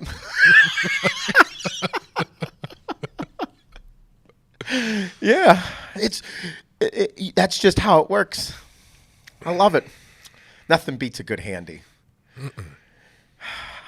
I do have so many. It's okay. Everybody thinks like me, right? I think everybody does. I think most people think like this. I don't know if they talk about it at all. like I have a fire. I have a fireplace in my house. I have my fireplace in the corner of my living room, and then above it is our TV. And it's a wood burning fireplace, so it blows the hot air like a whole thing. And I have a thing that I love the weekend. Man, she's gonna be so mad. Do it. She can't be mad now. She knows it's in for this. I love sitting on the couch after everybody goes to bed, just enjoying myself and having sweet loving. Like, I like a fire going, good little movie on, and I'm being selfish, and I'm not going to do any work. Like, that happens every now and then, and she'll, like, recognize it and be like, okay. And then, like, I'll have maybe done something really, really good during the day to expect this treatment. Or I'll know that, like, the next day I better be on my fucking A game with everything. I better be doing things that just I never do. But those are the things that I look forward to on the weekend. I'm like, yeah, I think that's a normal thing. It's normal. Yeah, especially people that have kids, like that have multiple kids. They're like, yeah. Oh, yeah. Yeah, that 12-minute window of opportunity we get on Saturday night. Yeah. Yeah, dude. Because I know that once I get in bed, I'm fucking KO'd. Yep. I'm done. Yep. That's a funny look, too. When you're both like, tomorrow. Okay. Let's make it quick. Right? Just bend over.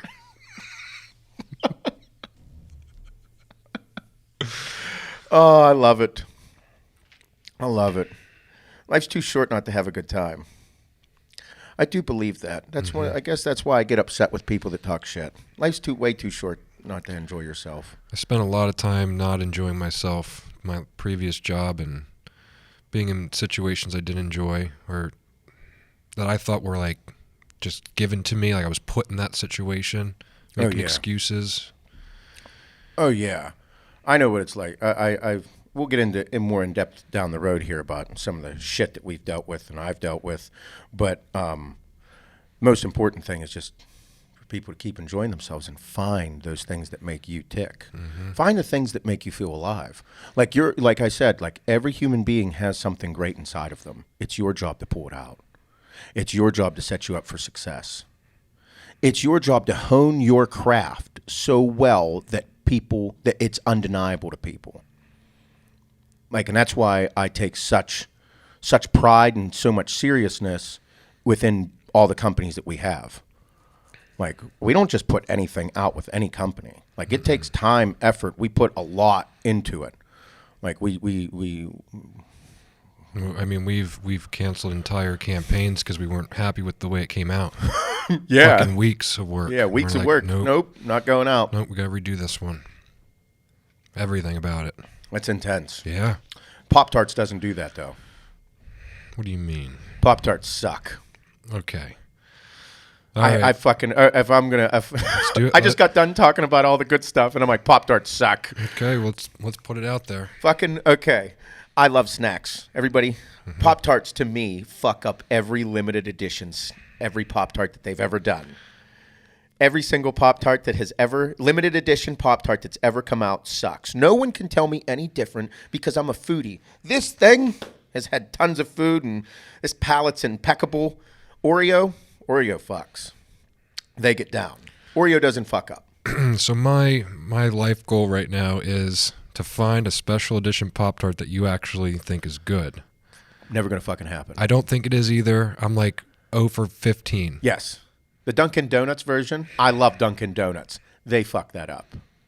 It's like you guys are a multi-billion-dollar industry, and who's in charge of your fucking research and your research. Some very questionable ones. Pop Tarts. Wasn't there a Jolly Rancher? Yeah, they did a Jolly Rancher, A&W Cola. They had the fucking Orange Crush. Yeah. What? I get it. Listen, I like to think that they're like, oh, we're gonna do it for kids because kids would walk by the aisle and want to buy this. Listen, I have kids. My kids don't want that fucking shit. No, they don't want that shit, and no stoner wants it. How do I know? Fucking stoner. In college, I ate more snacks. That's where I fell in love with snacks. Peanut butter pretzels. I'm married to them. Pop Tarts suck. And I'm sorry. No, they're regular Pop Tarts are fire. So what are the regular good ones? Strawberry, cherry, chocolate fudge. Chocolate fudge isn't bad. I like those. They seem like they're a different texture. I think they might be made at a different facility. It's a different Pop Tart. Like they're that fucking bad. Maybe they have their own facility, the Fudge Factory. Shane knows about the Fudge Factory. Fucking homo.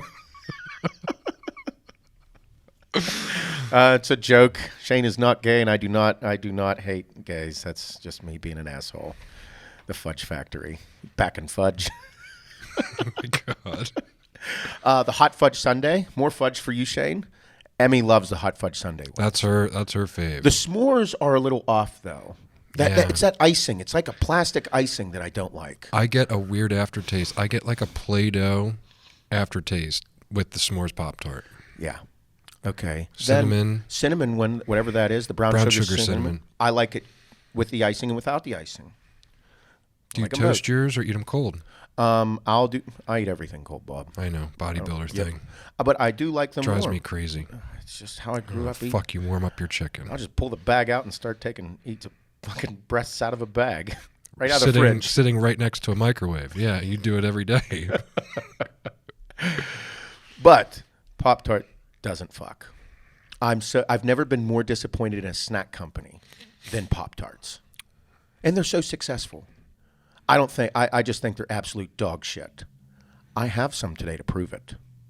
I haven't had these before. What do you got? I snuck them in, didn't tell you. You sent me a picture of it. Oh, I know what they are. You know what they are? Yep. You ready? Is there Toucan on there? Toucan Sam. Fucking right. Motherfucker. So for everybody that's not watching or for everybody that's watching, these are the Fruit Loop flavored Pop-Tarts. This is another limited edition. It says it right here on the box. Fruit Loops. They look like shit from the box. What do you think? Are those Fruit Loops on the icing? I think they're I don't know. We're going to find out. We're going to crack these bitches open and eat them on here and let everybody know what we think of them. I have a feeling about these. Listen, I think this was so stupid to do. Fruit Loop flavored Pop-Tarts. Just no. Can't do it. I think it's a dumb move. Pop-Tart they just fuck up all the time. Like now, knowing what we put ourselves through for a new flavor, a new product, and it took us 6 months to do a product to get it to fucking nail it exactly like we wanted. 6 motherfucking months. Time, energy, money spent on that is out of control. They might not, but I mean, this is a $1 billion company. How's your palate suck that bad? Whoever put out some of them? But anyway, here we go. All right, so these are the Fruit Loop flavored Pop-Tarts. I'm a snack connoisseur. I'll eat just about anything. Shane, are you going to try them too? Oh, yeah. Shane's like a child. So good catch. See, Shane played baseball. He played baseball. Did you pitch or catch? I'm not answering that. All right. So, okay. I open these like an amateur. No way. Misprint on the first one? Show the camera. Oh, man. Okay, so looks like there's some sublimated logos printed on the icing, right? Mm-hmm. For anyone that's not seeing this, they missed the icing. Which one do you want? I'm not eating that one that has a bad print job. Take that one. I'll eat this one. Mine has a bow tie on it. Oh, look, his nailed it. Mine says I'm with Sam. All right. They smell just like a bowl of Fruit Loops. Bro, this is definitely, it says Fruit Loops on here, so they definitely did a licensing program with this, or a licensing agreement. These smell exactly like Fruit Loops. The texture's pretty fire as well. Are they both Kellogg's, though? Yes, I believe so. So then they didn't do that. They just did whatever they wanted. Kind of like us.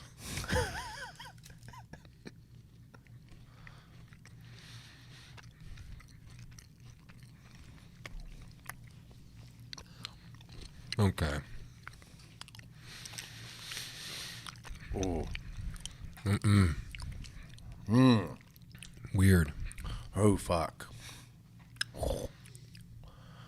I need to take one more bite. I didn't get really much of the center. No. No, that's bad.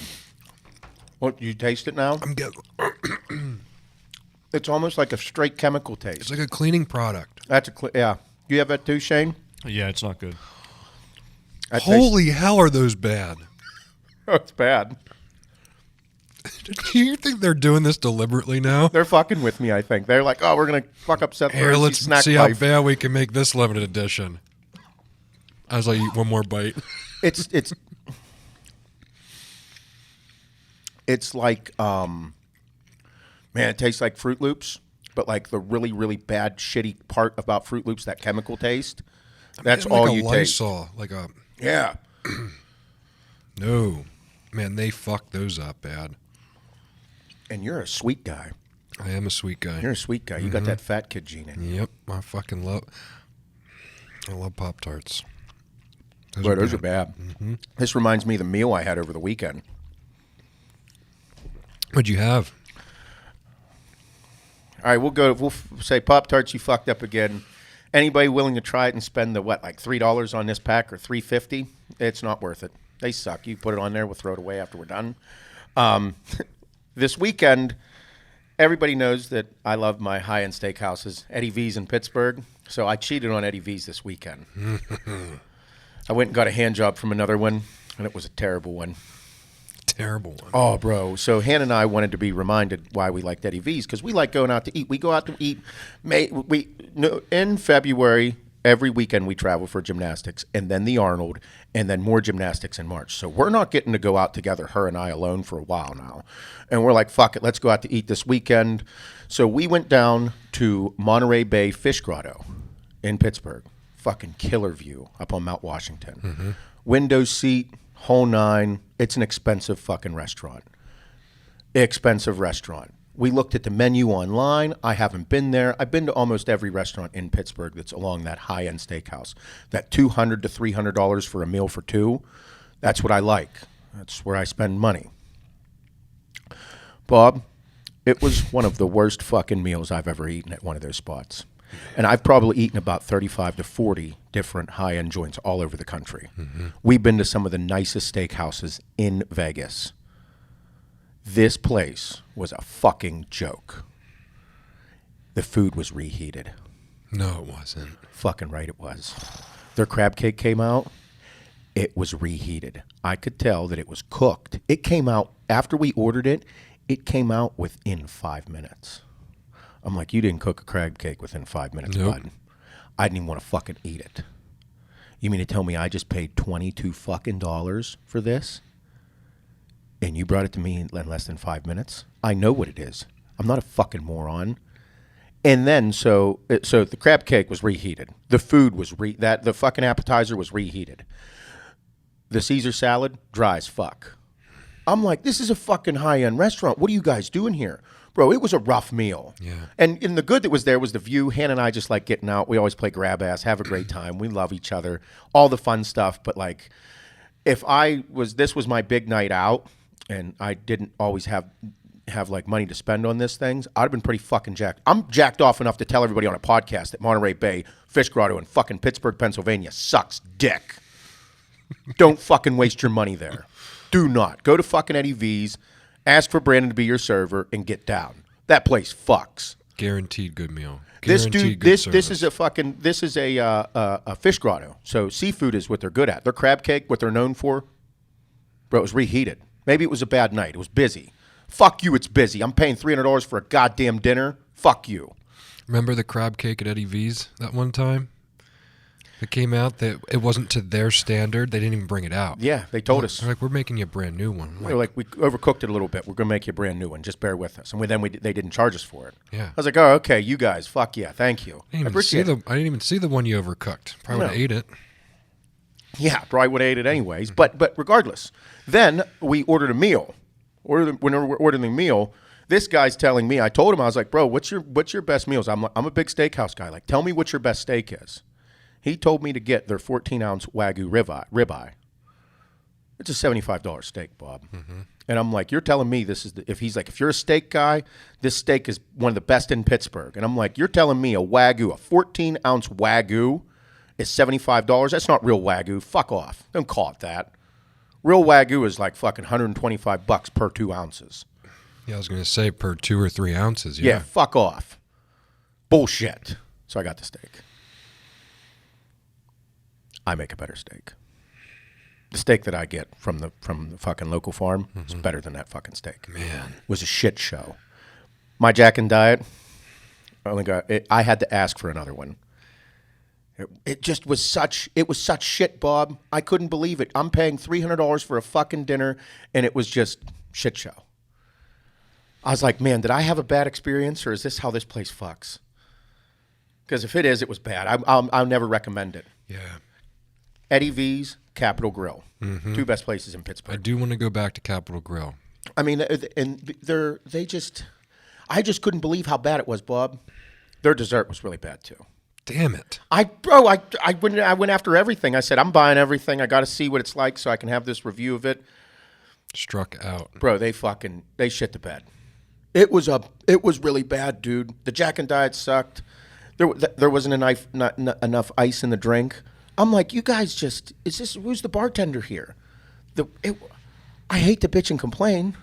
I'm not bitching and complaining. I'm just updating everybody. Don't go there. Don't go there. Don't buy Pop Tarts. Don't go there. Don't buy limited edition Pop Tarts. Don't buy limited edition Pop Tarts. Stick to your roots. Limited edition Oreos are fucking the shit. Oreo has yet to...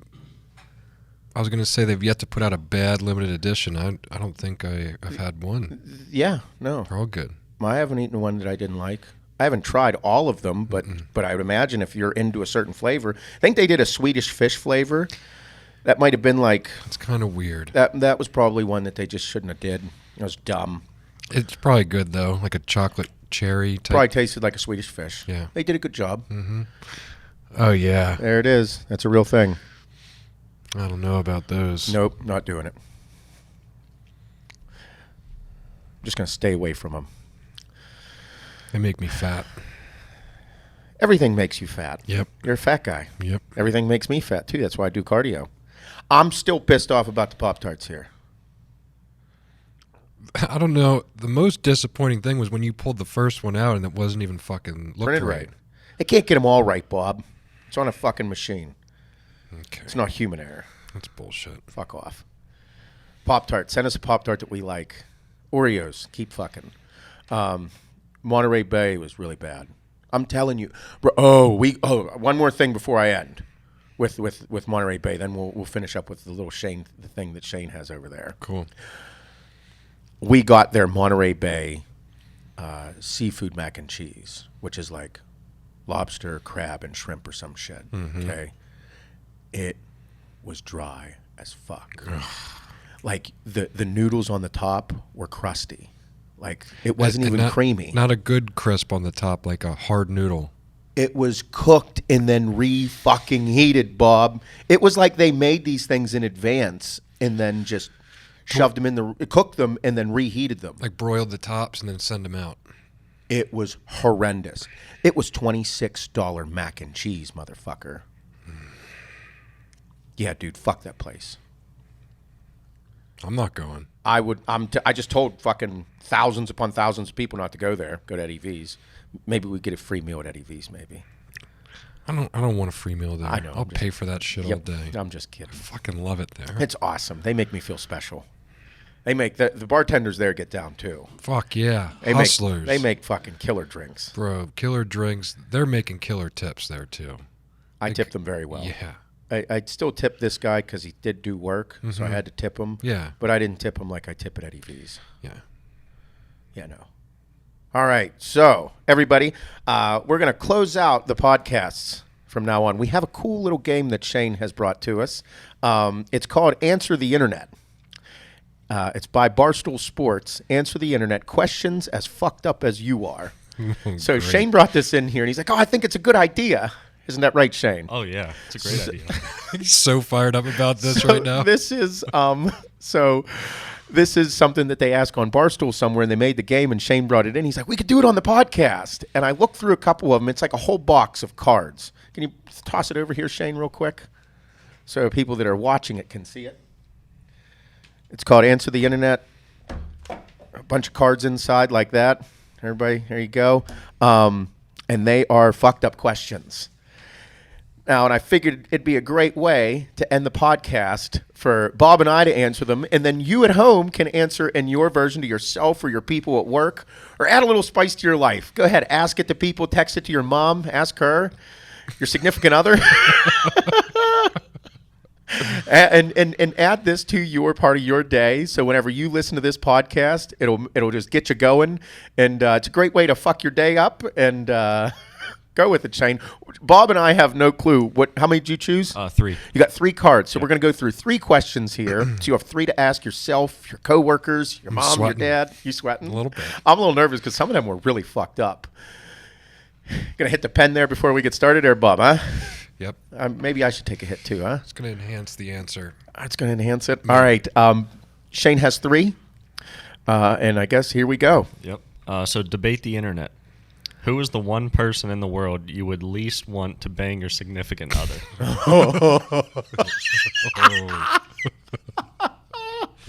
This is pretty easy, actually. I mean, I have my answer. Who's going first? You want to go first or you want me to go first? I'm going to say you. I don't want you banging, Kim. I was going to say you.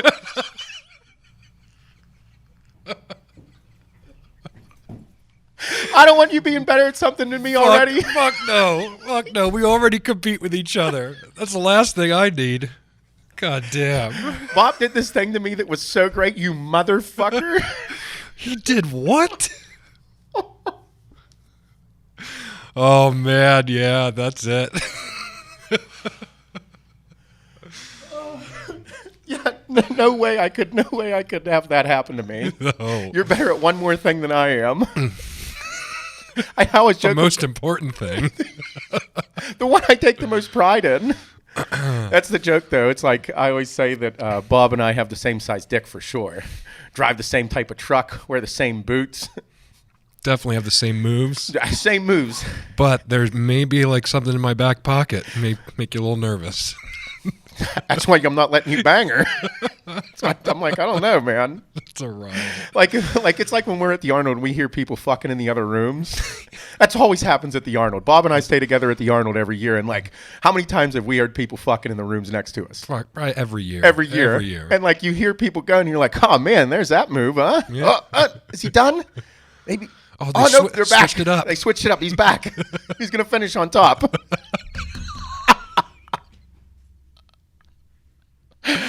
Oh my God! All right, yeah. Oh man. Fuck. That How was a good crazy is one. it that it was the same way? That was funny shit. It literally jumped right in my head. I'm like, well, him. Last There's one fucking person. I don't want that to happen. We compete enough. Movie star? I don't give a fuck. Have at it. Yep. Cool. He's never coming back. Yep. He's not snuggling you. Right. I got to see your mug every day.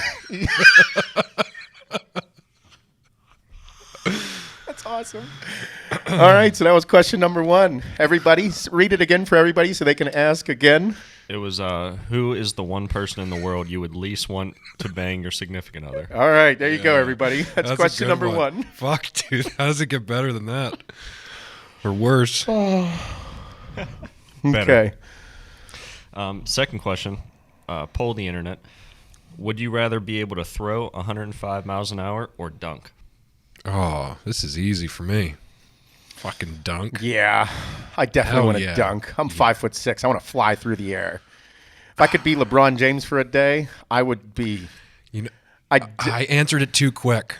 I have some logic now. All right, let's hear it. Come on. Okay. So, like, yeah, it's great to dunk. It doesn't mean I'm great at basketball. Mm-hmm.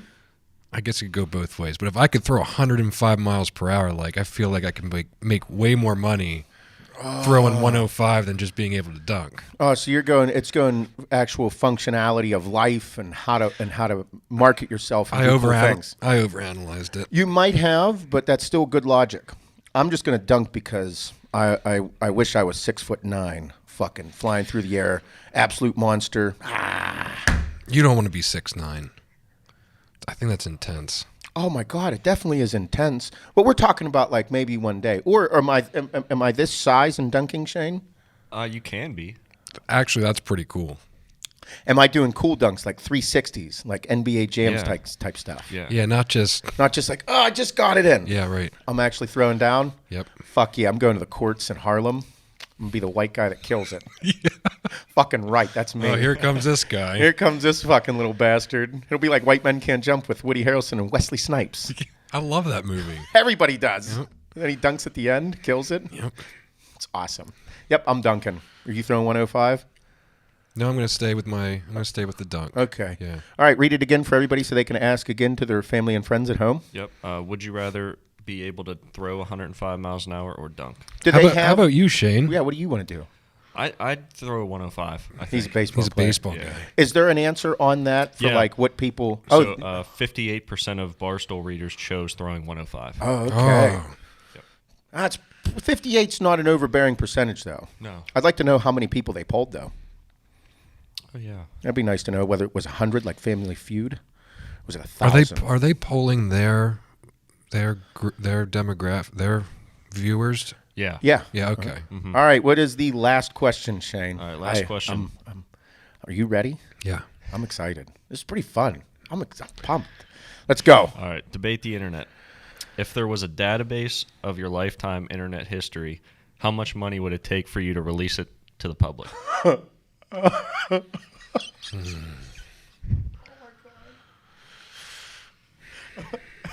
A lot, dude. A lot. Okay, so this is lot. I have. Hey, what fucked up things are you guys searching?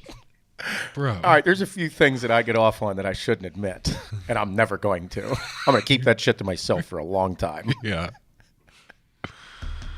Like, oh my God. I'm rolling out like the sexual things. I'm rolling those out. I got some other fucked up things that Like what? I'm not telling you. 10 mil. Oh, okay. So, Just little stupid insecurity type things, or things you look into, or oh man, yeah, we're talking. We're talking about everything. Lifetime lifetime. history. Oh shit! Fuck, I have no idea what I was looking at. Was 18. I was 17. Yeah. That was before. That was like when you had to do a hard search for things because the internet wasn't as vast as it is now. And you only had one personal computer in the house. Had to wait till everyone was like asleep, and like, And you had to learn how to clear your shit really well. clear your cache. Oh my God, my palms are a little sweaty. All right, so here's the gig. I definitely looked up some fucked up shit in my life. Yeah, and I am. If I'm saying all this to everybody here, there's definitely a few things I'm not saying that's really fucked up, and I'm definitely not letting it out. It would take a lot of money. It would have to be an amount of money that I can disappear forever with. I'll never have to be acknowledged for my search history. I will be able to go back to having a flip phone and never have to open a computer ever again and hear or think or see anything that people think about me. Like, they'd have to run into me and be like, oh, you're Seth Feroce. He'd be like, yeah, you're the dude that likes this. Yeah, that was me. Yeah. Yep. They're like, oh, you're the dude that had the history published, huh? With this, and this. We'll forget all about bodybuilding. Couple weird years in there. Yeah. Yeah. How much, Bob? Fuck, dude, I don't know. I don't know if there's a dollar amount. I feel like 10 million was low. Oh yeah. Your initial. Oh yeah, that was just Yeah. It would have to take me. 10 mil. You'll be able to do well with. I think if you paid me, if you gave me, I'd ask for 20. I'd settle it like 18.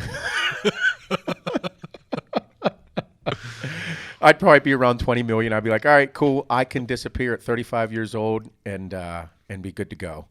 Because then I'll pay everything off and I'll invest my money and I'll be able to do all the dumb shit. To be honest, it'd probably just be funny to put it out there. Oh, yeah. I wouldn't think I'd be too embarrassed. I definitely would be. A little revealing about myself. A little bit. Maybe it's just because I'm in this position and we have so much riding on the companies and making sure everything does well. Yep. That was a good one. I'll tell a little story before we end it here, everybody. I remember I was sponsored by Muscle Tech, and this was in 2011. I was at a show in Connecticut, and there was a dude that was a huge fan. He worked for Muscle Tech. He was one of their guys, and he was just a regular worker. I think he did sales or something, and his fucking wife or fiance or something was a huge ball buster. Huge ball buster. Like she was a fucking handful to deal with. And he's like, hey, my fiance has a question to ask you. I'm like, I didn't know how much of a ball buster. And he's like, she's a pretty big ball buster, but she loves asking all the famous people this question in the industry. And I'm like, oh man, like I'm the right guy. Cause they all knew I was kind of fucked up. And she said, how much would it cost? What is the dollar amount it would take you to suck a dick? And I'm like, what did you just ask me? And like this, it was like that. She was a firecracker, and I'm like, oh man! And the guy's just laughing, and he's like, me? He's like $358,000, and I'm like, well, why so low? And he's like, it's how much my house cost. He's like, I'll suck a dick to make sure her and the kid are good and safe for the rest of their life. And I'm like, bro, nice, all right, dude. I'll pay off the house. He's like, I'll pay the house off. Everything will be taken care of. And I was like, and she's like, so what's your number? And I'm like, this is such an intense question. You can't just ask me out of the nowhere. And I was like, I've already done it for like $35. So